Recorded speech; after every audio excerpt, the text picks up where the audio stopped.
Bienvenue à quelques minutes avec Dieu aujourd'hui et je suis très ravi de vous retrouver encore autour de la parole de Dieu. Aujourd'hui, je voudrais, n'est-ce pas, m'entretenir avec vous au sujet, n'est-ce pas, toujours des persécutions à l'endroit des enfants de Dieu. Vous devez d'abord savoir que Jésus a parlé de cela. Jésus a dit que vous serez persécutés. Il dit, moi qui suis votre maître, il dit, on m'a accusé de faire les miracles et de prêcher par un démon. On a dit à Jésus qu'il fait ces miracles par des démons. Et il a dit, si on m'a traité de la sorte, combien de fois vous, qui allez me suivre, qui allez parler de moi, qui allez parler en mon nom? Et vous savez, si vous vivez votre vie chrétienne tranquillement, d'accord, vous ne dérangez personne, vous ne prêchez pas l'évangile de Jésus, vous êtes dans votre coin et puis vous ne faites rien du tout, vous n'avez aucun impact, vous êtes juste chrétien. Déjà, même pour reconnaître que vous êtes chrétien, il faut que quelqu'un cherche, ou bien on ne sait même pas ce que vous êtes. Vous suivez tout le monde tranquillement, vous êtes envahi par les gens tranquillement, alors que vous avez le plus grand qui réside en vous. Alors là, vous serez accepté parce que vous ne troublez pas le diable, vous ne dérangez pas son travail.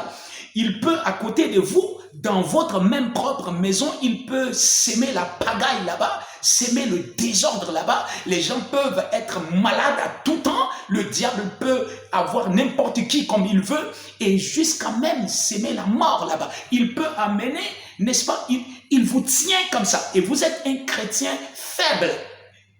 Vous êtes tellement faible, c'est ce que le diable veut.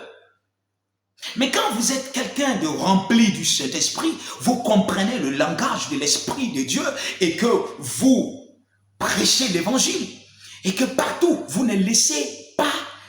Vous voyez, le diable est constamment dérangé. Son programme, son plan dans votre famille, autour de vous, dans votre quartier, dans votre village ou dans votre ville est anéanti par vos œuvres, par votre action de foi. Alors là, vous êtes la cible du diable. Oui, c'est pour ça que nous sommes la cible du diable. Jésus l'a dit clairement. Et la Bible dit, ceux qui veulent vivre pieusement en Jésus-Christ seront persécutés. Je vous lis une histoire, une révélation que le prophète Ésaïe a fait dans le livre d'Ésaïe, le chapitre 43, le verset 2. Il dit, si tu traverses les eaux, je serai avec toi. Et les fleuves, ils ne te submergeront point. Si tu marches dans le feu, tu ne te brûleras pas et la flamme ne t'embrasera pas. Gloire à Dieu.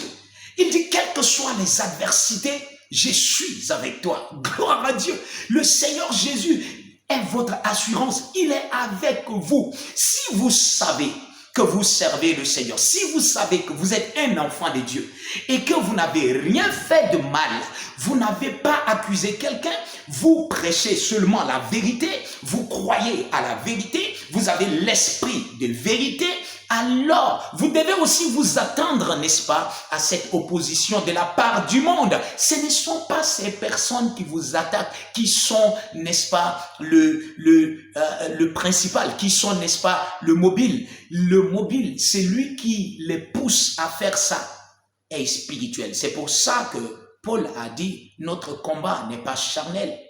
Vous voyez, et nos armes ne sont pas charnelles, parce que nos armes sont spirituelles. C'est contre les esprits, contre le diable et sa cohorte des ténèbres, qui nuisent donc au travail de l'évangile. Une des choses que vous devez savoir, vous devez vous réjouir. Vous savez, une des choses que j'ai l'habitude de dire, n'est-ce pas, aux bien-aimés, j'ai dit, à chaque fois que j'entends parler d'une opposition à ma personne à cause de l'évangile, ou bien j'entends que les gens ils profèrent des injures contre moi, ou bien je reçois des messages, des attaques contre moi, dans mon esprit, je suis tellement heureux. Je suis rempli de joie que, en faisant l'œuvre du Seigneur, je suis traité de la sorte. Vous voyez, ça c'est une grande joie qu'on vous traite comme ça à cause de l'évangile de Christ. On ne va pas vous dire que c'est à cause de l'évangile. On va vous accuser, on va dire tout de vous, mais vous le savez. Vous savez que c'est à cause de l'évangile de Christ qu'on vous traite de la sorte. Soyez heureux. Regardez, je vais vous lire une écriture dans le livre de Matthieu. Non, je vous lis plutôt 2 Corinthiens, le chapitre 4 et le verset 17. Il dit, car nos légères afflictions du moment présent produisent pour nous, au-delà de toute mesure, un poids éternel de gloire. Wow! Gloire à Dieu, gloire à Dieu. Si vous êtes persécuté pour l'évangile, oh, bien-aimé, vous êtes dans les lignes de la parole du Maître lui-même. Vous êtes dans les lignes, estimez-vous heureux pour la gloire que vous allez recevoir auprès du Maître. Waouh, persécuté aujourd'hui par la famille, par les amis, à cause de l'évangile. Gloire à Dieu. Mais écoutez, tenez ferme, n'abandonnez jamais. Peu importe ce que le diable peut envoyer vers vous comme des flèches.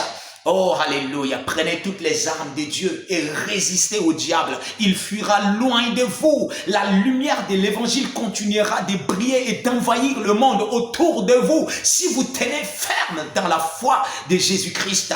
Alléluia. Ne soyez pas un chrétien faible. Ne soyez pas un chrétien que le diable peut emporter à tout moment où il veut. Non. Quand il entend votre nom, il est secoué. Il sait que quelque chose se passe. C'est pas celui qui est en vous. Parce que celui qui est en vous est plus grand que celui qui est dans le monde. Alléluia. Marchez dans cette conscience. Vous n'êtes pas n'importe qui. Mais toutes les persécutions, accueillez-les avec joie. Alléluia. Que Dieu vous bénisse.